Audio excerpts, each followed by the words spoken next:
Hi, welcome back to another episode of Stand on Guard.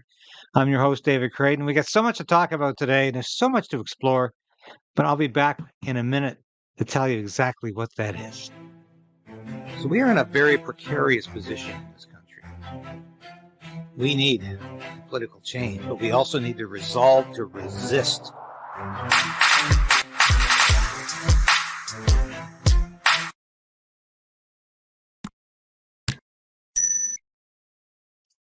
Yes, and like Sasha demonstrates, please ring the bell and let us know how we're doing.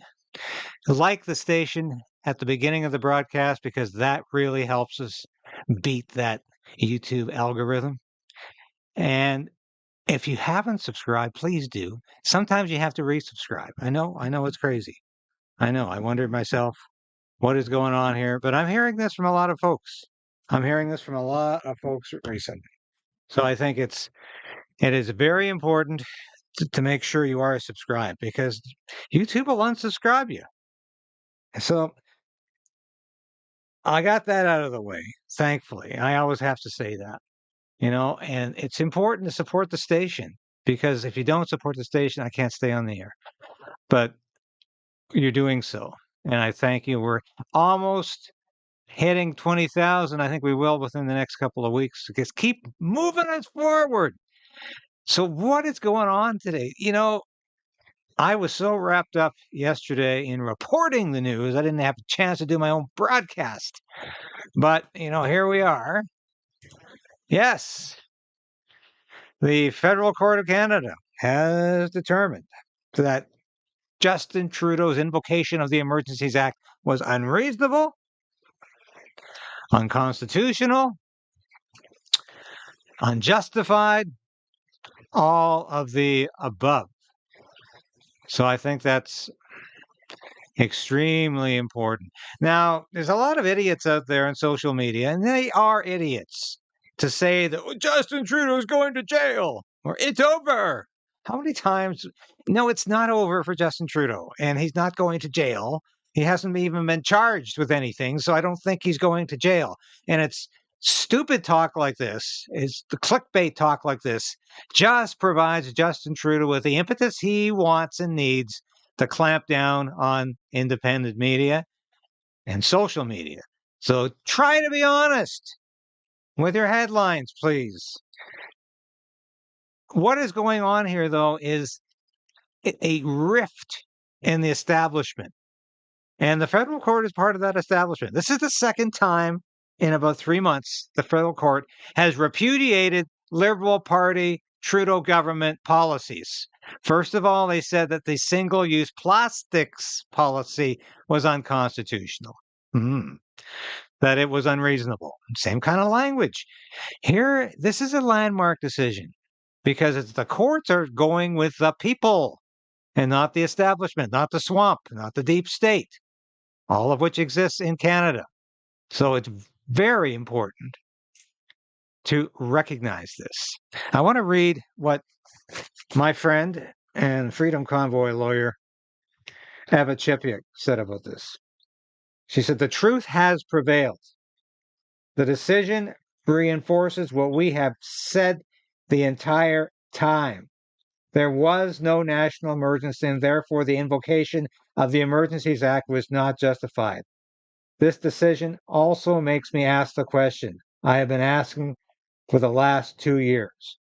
What part of the protest was illegal?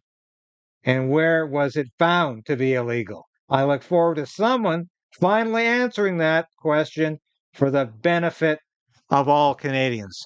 Well, Eva couldn't be on the show today because guess what she's doing? Watching Tucker Carlson today. Yes, in Calgary and Edmonton. And it's interesting because the visit of Tucker Carlson to Canada, and yes, he's been calling it a liberation. But let's watch his Twitter video, and then we'll watch what he said on his show.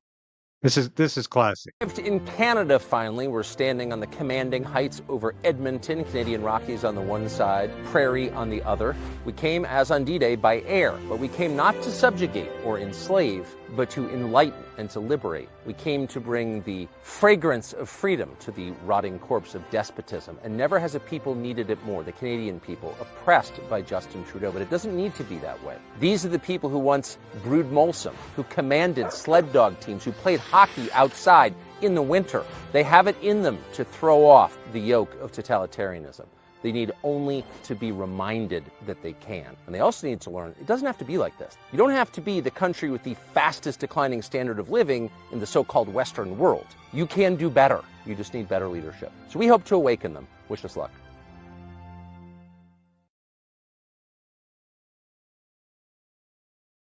So, of course, Tucker's going to Calgary first, probably just in the midst of his speech there right now as I record this. He's in Edmonton tonight. Looks like he landed in Edmonton and took the car to I don't know, why did he not go to Calgary first? I don't know. Maybe I'll find out. But it's very important. He's here at the same time as we have this decision from Judge Richard Mosley on the federal court saying that the invocation of the Emergencies Act was unconstitutional, unreasonable, unjustified. And it's about exactly 2 years the Freedom Convoy actually started here in Ottawa. And I remember it was cold. And for the next 3 weeks, I was out there most of the nights, most of the days, covering the story. It was one of the most exciting times of my journalistic life. And it was transformational. It really enabled me to see how the political spectrum had changed, how the political dynamics had shifted. And I became much more of a populist libertarian than an elitist conservative. And I've told that recently to somebody who was also very attached to the Freedom Convoy protest. And I think that was one of the key points. I really understood what the deep state was all about. And here's Tucker Carlson talking about this on his show. And this was released a couple of hours ago. We show up and announce we're here to liberate Canada. What do you think will happen? Well, their hair is going to start on fire and they're going to freak out. Justin Trudeau is such a metrosexual buffoon, always dressing up in little costumes, that it's almost impossible, or it was almost impossible, to think of him as an authoritarian dictator. You can't take him seriously enough to be afraid of him. But then you probably don't live in Canada. But all of that began to change 2 winters ago. This was the height of the COVID lockdowns, and Canada had some of the most restrictive COVID regulations in the world. Among them was a vax mandate. The people who told you it was your body, your choice didn't believe that at all. All of a sudden, they told you, you must take the shot or you can't participate in life. You can't go anywhere, you can't work. Well, there is at least one group of Canadians with testosterone levels sufficient to question an order like that, and they turned out to be long-haul truckers. And they descended on Canadian cities in January of 2022 to make their voices heard, as they say on the news, to make their voices heard. But they were not greeted in the way that other groups who want to make their voices heard are greeted, as heroes. No. They were greeted with derision in the Canadian media, which effectively is an arm of the Trudeau administration, and by our media, which is effectively an arm of the Democratic Party. Almost nobody took their side. But what's interesting is how reasonable their demands were. Listen to us. Hey, Canada, maybe forcing people to take an untested medicine is not a good idea. They didn't threaten violence. They weren't violent. They were the core of the Canadian middle class, which is almost extinct at this point. But what was so telling, and should really have been foreshadowing of what came later, was Justin Trudeau's reaction to the Canadian truckers, to the trucker convoy. He refused to speak to them. Here he's explaining why. Is there a reason that you can give as for why you will not discuss or have any negotiations with this particular group? I have attended protests and rallies in the past when I agreed with the goals, when I supported the people expressing their concerns and their issues. Black Lives Matter is an excellent example of that. But I have also chosen to not go anywhere near protests that have expressed hateful rhetoric, violence towards fellow citizens, and a disrespect not just of science, but of the frontline health workers and, quite frankly, the 90% of truckers who have been doing the right thing to keep Canadians safe, to put food on our tables. Canadians know where I stand. This is a moment for responsible leaders to think carefully about where they stand and who they stand with. So people who are paying close attention learned a lot from that clip. First, here's a guy, Justin Trudeau, who will say literally anything. He will say the opposite of what is true with a smile on his face. His heart rate won't rise a bit. He's a sociopath. Here is also a person who has no regard, in fact, contempt for democracy. This is the elected leader of a so-called democracy who refuses to even listen to criticism of his policies. Yes. And that Canadians. And that is precisely the problem. Justin Trudeau is such a narcissistic individual, and Tucker Carlson calls him sociopathic, that he will say whatever he needs to say to retain power. And has he changed at all? No. And I'll go back to the story here, because who was in this story as well? Justin Trudeau's not in this story. Instead, he trots out Chrystia Freeland, the Deputy Prime Minister. And Chrystia Freeland is the one who says, we are going to appeal, yes, and that the public safety of Canadians was under threat. Our national security, which includes our national economic security, was under threat, Freeland said. I was convinced at the time it was the right thing to do. Yeah. So what, Chrystia Freeland, if you think it was the right thing to do? But the point is, Justin Trudeau, the coward he is, the craven politician he is, can't even come out in public to address this repudiation of his policies. He gets Chrystia Freeland to come out and make that comment. But of course, it's a little poetic justice in that, because she's the buffoon who froze bank accounts not only of participants, not only of protesters, but of supporters of the protesters. And the then Justice Minister, David Lametti, said that's quite all right.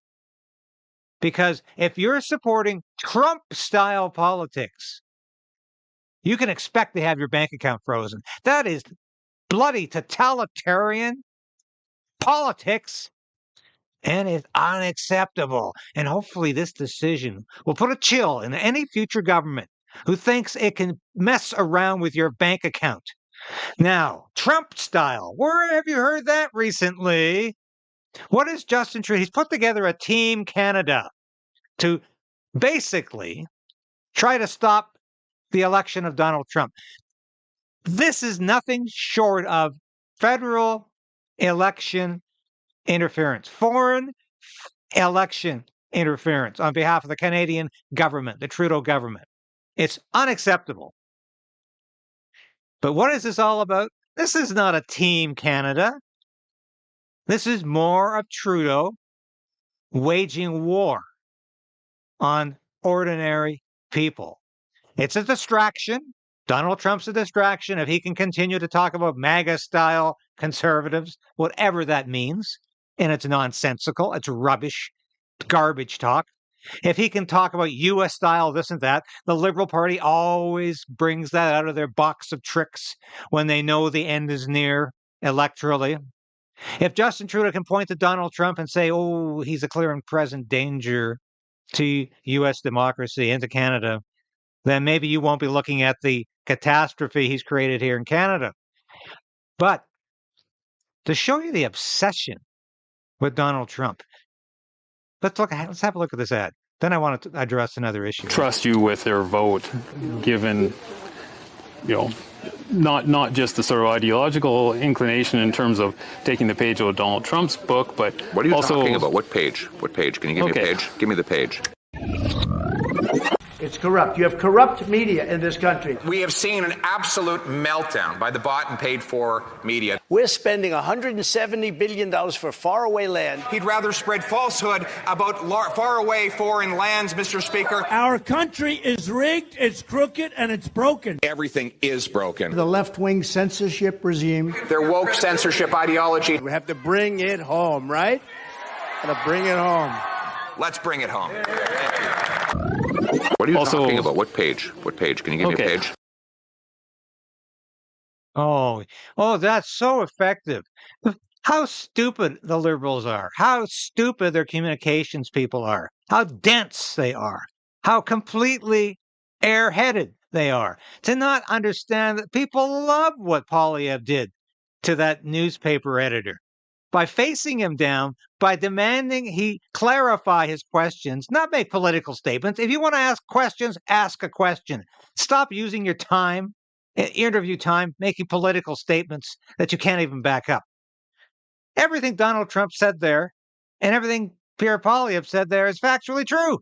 The media is bought and paid for in Canada. Yes, it is. Trudeau has bought and paid for it. Not just the CBC to the tune of $1.3 billion, not just the state media, but all of the legacy media is getting subsidized by the Trudeau government because he wants it to report what he wants it to report. Now, so don't give me that nonsense. Yes, the deep state is a clear and present danger. Yes, woke ideologues are running the Trudeau government, just as they are the Biden government. So this shows you how distant the Liberals are from ordinary Canadians. Ordinary Canadians applaud the Conservative leaders standing up to the media and saying, enough of this. I'm not going to apologize for my policies. You're not going to say that I'm following some kind of MAGA-style doctrine. But that's exactly how deaf and speechless and blind the Liberal Party of Canada is and the Trudeau government is. Now, to get back for a minute to this Team Canada that's going to try to interfere in the U.S. election. What is that all about? It's not Team Canada. It's Team Global. It's Team World Economic Forum. Trudeau is not working for Canada. He's working for the WEF. He is working for Klaus Schwab. He's an acolyte and disciple of the WEF. I didn't say that. Klaus Schwab said it. And Trudeau has used the same language and has said he's following the same objectives as the WEF. And even if he hasn't said it, he's doing it. All of his policies are in line with the globalist agenda. And that's what this Team Canada is all about. It's not about Canada at all. It's about the globalist attack on ordinary Canadians, on populism, on your right to free speech. And that's why Trudeau wants you silent. He doesn't want you to have a say in any of this. And so when Tucker Carlson is in town talking about a liberation, Canada needs a liberation. Because we are suppressed by an authoritarian government that insists upon making its policies somehow the national interest and pretending its globalist agenda has something to do with Canada and Canadian interests. It does not. It does not. So what does this really mean? To get back to the beginning of this broadcast, what does it mean when the federal court strikes down the invocation of the Emergencies Act and says Justin Trudeau was unjustified, unreasonable, and unconstitutional in doing so? It means we have some hope. We have further reason for optimism because it's not just you and I who are seeing what a fraud this was. It was a fraud to pretend there was a national threat, a national emergency, a security threat. It was a fraud. It was a lie. And a federal judge finally had the moxie to say that publicly, to enunciate, to articulate that truth. Not content anymore to speak the talking points of the Trudeau government. This represents a profound departure from the talking points and the deep state rhetoric that we constantly hear from the bureaucracy, from the government, and from the legacy mainstream media. It's not the end of Justin Trudeau. He's not being charged with anything, and he won't be. He's not going to jail for this. But it might be another indication that he's not going to get reelected for this.